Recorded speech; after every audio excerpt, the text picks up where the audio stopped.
융은 자신의 가장 위험한 환자들 중 73%가 파괴적으로 변하기 전에 하나의 동일한 경고 신호를 보였다는 사실을 발견했다.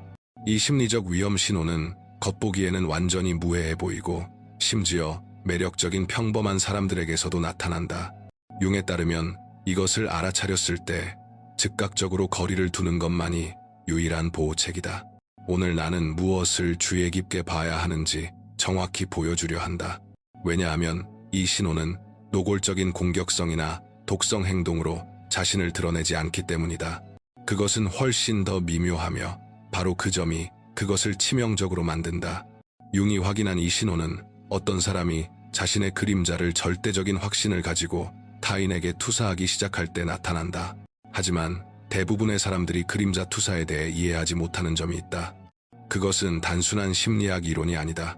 그것은 당신의 생명을 구할 수 있는 경고 시스템이다.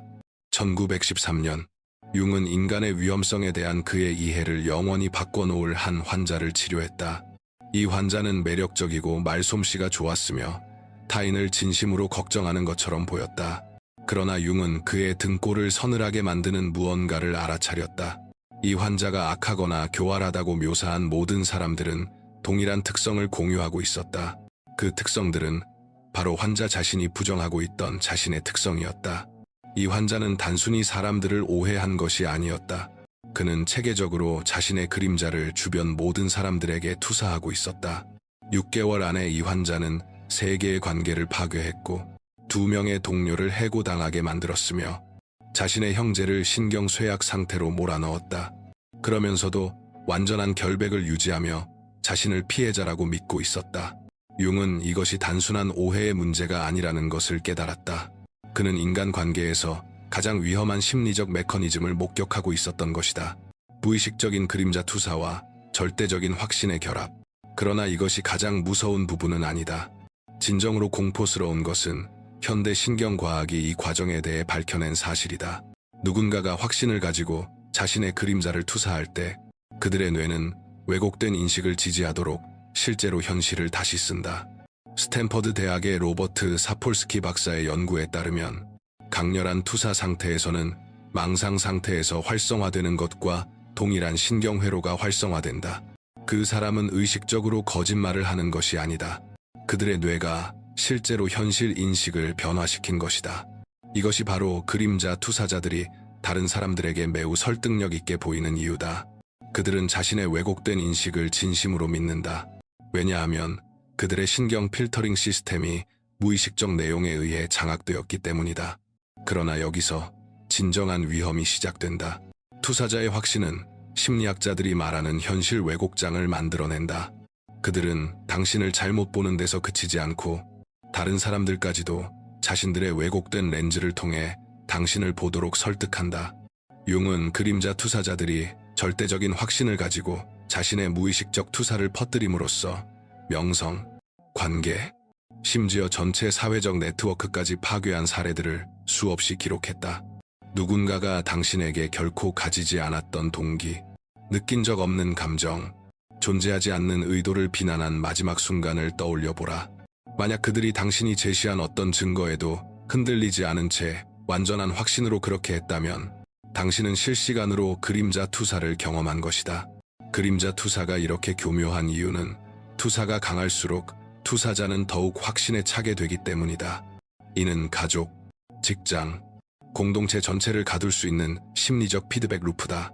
고대의 지혜 전통들은 융이 이를 과학적으로 설명하기 훨씬 이전부터 이 현상을 이해하고 있었다. 불교는 자신의 불순함을 외부의 이물질로 비추는 어두워진 거울에 대해 말한다. 기독교는 자신의 눈 속에 들보는 보지 못하면서 남의 눈 속에 티끌을 본다고 경고한다. 그러나 융은 여기서 더 깊이 들어갔다.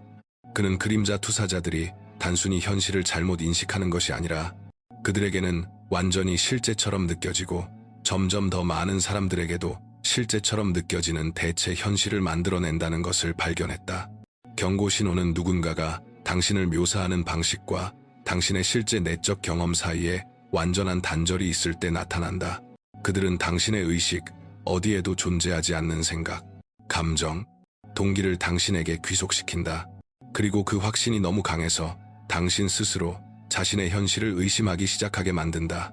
이것이 가장 정교한 형태의 심리적 가스라이팅이다. 의도적인 조작이 아니라 표적을 실제 심리적 붕괴로 몰아넣을 수 있는 무의식적 현실 왜곡이다. 그러나 진짜 위험은 투사 그 자체가 아니다. 진짜 위험은 그림자 투사자들이 무의식적으로 다른 사람들을 자신의 왜곡된 현실로 끌어들이는 방식에 있다. 융은 이것을 집단적 빙의라고 불렀다. 한 사람의 투사를 통해 전체 집단이 세상을 보기 시작할 때 일어나는 현상이다.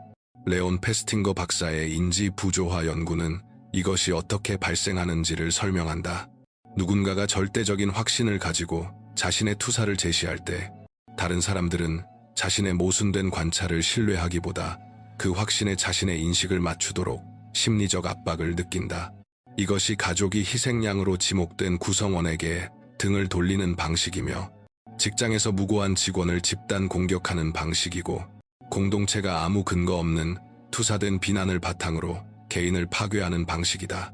투사자는 자신이 받아들일 수 없는 자신의 특성을 공격하도록 다른 사람들을 무의식적으로 조직하는 심리적 폭풍의 중심이 된다. 융은 자신의 가장 위험한 환자들에서 이 패턴을 관찰했다. 그들은 단지 자신의 그림자를 투사하는 데 그치지 않았다. 그들은 자신의 투사를 중심으로 조직된 전체 사회적 시스템을 만들어냈다. 투사를 당한 사람은 고립되고 가스라이팅을 당하며 자신이 만들어내지 않은 집단적 망상에 의해 결국 붕괴된다. 융은 위험한 그림자 투사를 드러내는 5가지 명백한 경고 신호를 확인했다. 첫 번째 신호는 타인의 동기에 대한 절대적인 확신이다. 그들은 그럴지도 모른다고 말하지 않는다. 그들은 당신의 내적 상태, 동기, 성격에 대해 완전한 확신을 가지고 단정적으로 말한다. 징후 두 번째, 모순되는 증거에 대한 면역이다. 어떤 설명이나 해명, 반대 증거도 그들의 인식을 흔들 수 없다. 그들은 당신이 오해를 바로잡으려는 시도조차 자신의 생각이 옳다는 추가적인 증거로 해석한다. 징후 세 번째, 감정의 강도이다. 증거에 비해 과도하다. 그들은 다른 사람들이 사소하거나 존재하지 않는다고 여기는 행동이나 무시에 대해 강한 감정 반응을 보인다. 이러한 감정의 강도는 당신의 실제 행동이 아니라 투사된 내용이 드러난 것이다. 징후 네 번째, 일관된 피해자 서사이다. 그들은 항상 갈등 속에서 자신을 타인의 악의 조작, 잔인함의 무고한 피해자로 만든다. 등장인물은 바뀌지만 그들은 언제나 피해자다. 징후 다섯 번째, 동조자 모집 행동이다. 그들은 은근히 또는 노골적으로 다른 사람들이 당신을 자신과 같은 방식으로 보도록 유도하며 종종 당신의 성격이나 행동에 대해 걱정하는 척하는 대화를 통해 이를 수행한다. 이 5가지 징후가 함께 나타난다면 그것은 단순한 오해나 성격 충돌이 아니다. 당신은 무의식적 그림자 투사에 직면한 것이며 이는 결국 무언가를 파괴할 때까지 확대된다. 당신의 명성, 관계 또는 정신적 안정이다. 그림자 투사는 융이 수십 년간의 임상 관찰을 통해 정리한 예측 가능한 단계적 패턴을 따른다. 1단계, 초기 투사. 현실과 맞지 않는 미묘한 비난이나 속성이 부여된다. 당신은 이를 오해로 치부한다. 2단계, 확신과 결정화. 투사는 더 잦고 더 확신에 차게 나타난다. 당신의 수정에도 불구하고 투사자는 자신의 인식에 대해 전혀 의심하지 않는다. 3단계, 현실 왜곡. 투사자는 당신의 모든 행동을 자신의 투사 필터를 통해 해석하기 시작한다. 중립적인 행동조차 악의적 의도의 증거가 된다. 4단계, 사회적 모집. 그들은 항상 걱정이나 배려에서 비롯된 것처럼 보이게 하여 다른 사람들에게 당신에 대한 우려를 공유하기 시작한다. 5단계, 집단적 사로잡힘. 다른 사람들까지 투사자의 시선을 통해 당신을 보기 시작한다. 당신은 어디서 나온 것인지 알 수 없는 비난에 대해 스스로를 방어하고 있음을 깨닫게 된다. 6단계, 체계적 배제. 집단은 공유된 투사를 중심으로 조직되어 주로 투사자의 무의식에 존재하는 특성 때문에 당신을 배제하거나 공격한다. 이 패턴을 이해하는 것은 수년간의 심리적 손상을 막아줄 수 있다. 핵심은 2단계를 인식하고 투사가 집단적 동력을 얻기 전에 그 자리에서 벗어나는 것이다. 그러나 그림자 투사만이 융이 지적한 유일한 위험 신호는 아니다. 융은 더욱 위험한 심리 상태인 자아 팽창을 발견했다. 그림자 투사자가 무의식적으로 위험하다면 자아가 팽창한 사람은 자신의 정당성을 의식적으로 확신하면서도 자신의 그림자에는 완전히 눈이 멀어 있다. 자아가 팽창한 사람은 단순히 그림자를 투사하는 데 그치지 않는다. 그들은 개인적 통합 능력을 훨씬 넘어서는 원형적 에너지와 자신을 동일시한다. 그들은 구원자, 현자, 진리의 전달자 또는 의로운 재판관에 사로잡힌다. 쉽게 식별되는 노골적인 자기애적 인물과 달리 자아가 팽창한 사람들은 종종 영적으로 성숙해 보이거나 도덕적으로 우월하거나 지적으로 계몽된 것처럼 보인다. 이러한 겉보기의 고양은 사람들이 자발적으로 그들의 권위에 복종하게 만들기 때문에 훨씬 더 위험하다. 위험한 자아 팽창의 경고 신호에는 자신의 동기를 결코 의심하지 않는 태도가 포함된다. 진정한 영적 교사는 신비 앞에서 겸손을 보이지만 자아가 팽창한 사람은 자신의 인식과 판단에 대해 절대적인 확신을 드러내며 이견을 악으로 해석한다. 그들은 질문을 유용한 정보로 처리하지 않고 진리나 선 혹은 신의 뜻 자체에 대한 저항으로 받아들인다. 비범한 카리스마와 경직된 사고의 결합. 그들의 확신은 강한 끌림을 만들어내지만 팽창된 상태는 심리적 유연성을 제거한다. 융은 자아가 팽창한 사람은 결국 자신의 작은 자아를 초개인적 내용과 동일시함으로써 발생하는 심리적 긴장 아래에서 붕괴된다고 경고했다. 그러나 붕괴되기 전까지 그들은 자신의 절대적인 정당성에 대한 확신을 통해 타인에게 파괴적인 피해를 입히는 경우가 많다. 융이 지적한 세 번째 위험 신호는 사회적 페르소나와의 완전한 동일시이다.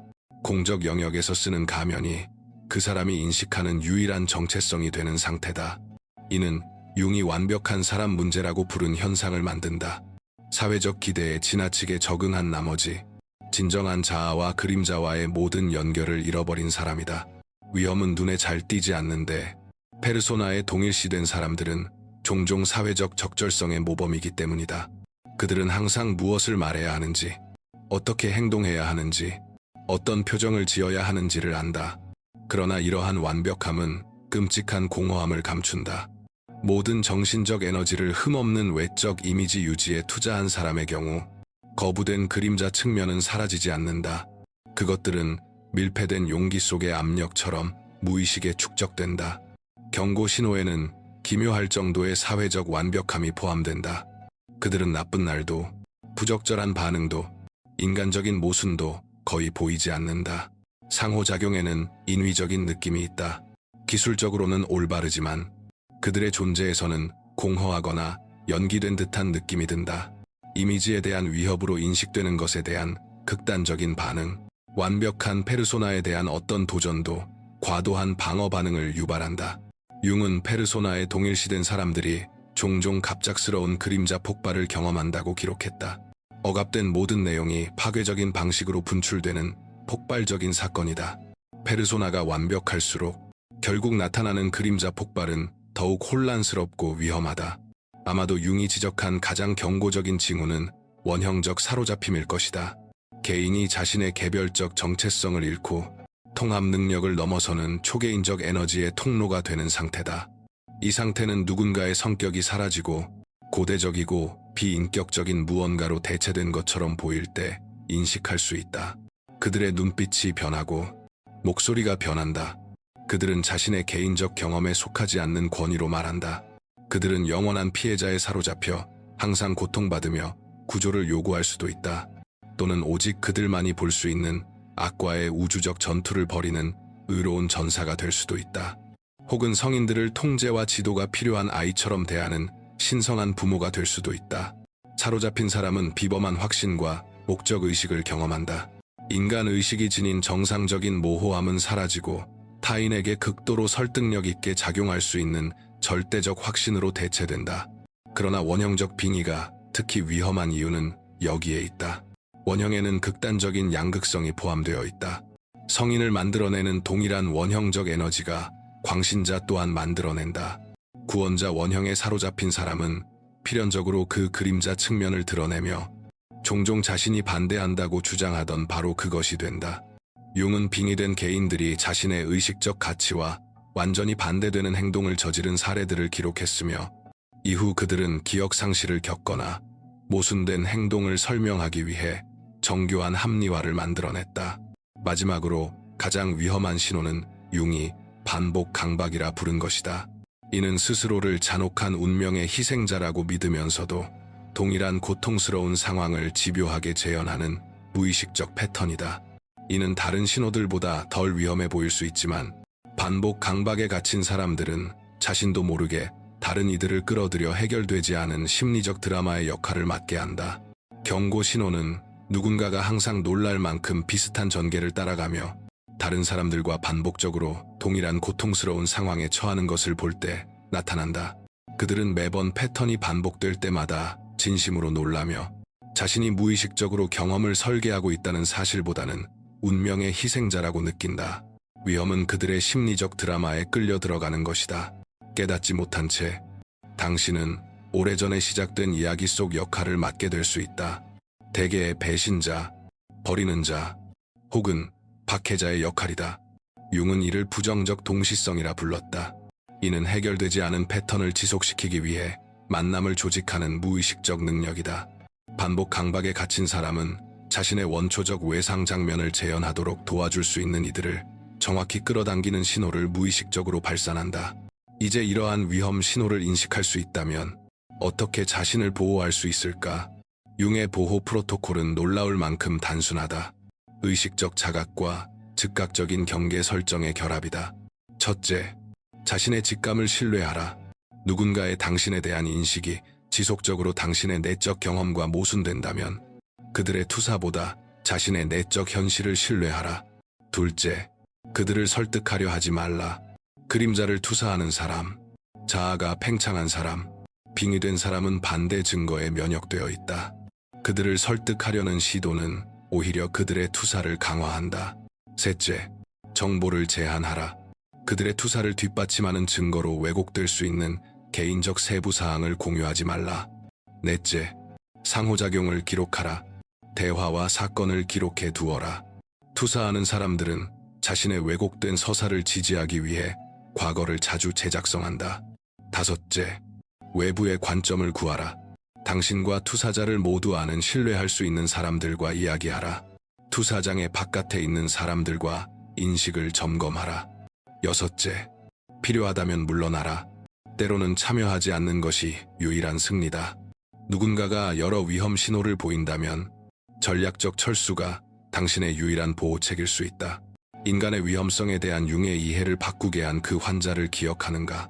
완전한 무고함을 유지하면서 관계를 파괴하던 그 사람 말이다. 융은 결국 그 환자의 그림자 투사가 무작위가 아니라는 것을 깨달았다. 그것은 자신이 타인에게서 보는 바로 그 행동을 스스로 저지를 수 있다는 가능성을 직면하지 않기 위한 체계적인 시도였다. 그 환자는 자신이 조작적이고 잔인하며 이기적일 수 있다는 사실을 견딜 수 없었다. 그래서 그의 무의식은 이러한 특성을 주변 모든 사람에게 투사했고 그 결과 그는 순수하다고 느끼는 동시에 무의식적으로 자신이 비난하던 바로 그 행동을 연기했다. 이것이 그림자 투사의 비극적 아이러니다. 사람들은 자신이 가장 두려워하거나 혐오하는 바로 그것이 되면서도 자신의 변화에 대해 완전히 무의식적인 상태를 유지한다. 그러나 융이 발견한 당신을 구할 수 있는 것이 있다. 이러한 패턴에 대한 의식적 자각은 그 힘을 무너뜨린다. 그림자 투사, 자아 팽창, 페르소나 동일시, 원형적 빙의, 반복 강박을 인식할 수 있게 되는 순간 당신은 그들의 무의식적 영향력에 더 이상 취약하지 않다. 가장 위험한 사람들은 자신의 어둠을 인식하지 못하는 이들이다. 그러나 타인과 자신 안에서 이러한 패턴을 의식하는 순간 당신은 그들의 심리적 관할권 밖으로 나아간다. 융은 두려움을 만들기 위해서가 아니라 자유를 만들기 위해 인간 정신의 이 위험한 영역들을 평생에 걸쳐 지도화했다. 무의식적 조작으로부터의 자유, 투사장으로부터의 자유, 타인의 심리적 드라마에 끌려 들어가지 않을 자유 말이다. 카를 융 심리학에서 가장 위험한 신호는 단순히 그림자 투사가 아니다. 그것은 자신의 그림자에 대한 절대적 무의식과 자신의 인식에 대한 완전한 확신의 결합이다. 이러한 신호를 보이는 사람을 만났을 때 융의 말을 기억하라. 가장 무서운 일은 자기 자신을 완전히 받아들이는 것이다. 자신을 완전히 받아들이지 못하는 사람들은 필연적으로 자신 안에서 볼 수 없는 모든 것을 당신에게 떠넘길 것이다. 당신의 보호는 그들의 투사와 싸우는 데 있는 것이 아니라 무엇이 당신의 것이고 무엇이 그들의 것인지에 대한 의식적 자각을 유지하는 데 있다. 그 의식이 인간관계에서 가장 위험한 심리적 힘들에 맞서는 당신의 방패다. 당신은 인간관계에서 이러한 경고 신호들을 경험해 본 적이 있는가? 댓글로 당신의 경험을 공유해달라. 때로는 과거의 패턴을 인식하는 것이 미래를 보호해준다. 더 많은 융 심리학 인사이트를 위해 구독하는 것을 잊지 말라. 만약 권력 역학과 동기에 대한 더 전략적인 통찰을 탐구할 준비가 되었다면 절대 자신을 변호하지 말라는 나의 영상. 현대 신경과학이 파괴적으로 효과적임을 증명한 마키아벨리의 법칙을 확인해보라. 자신을 변호하는 순간 권력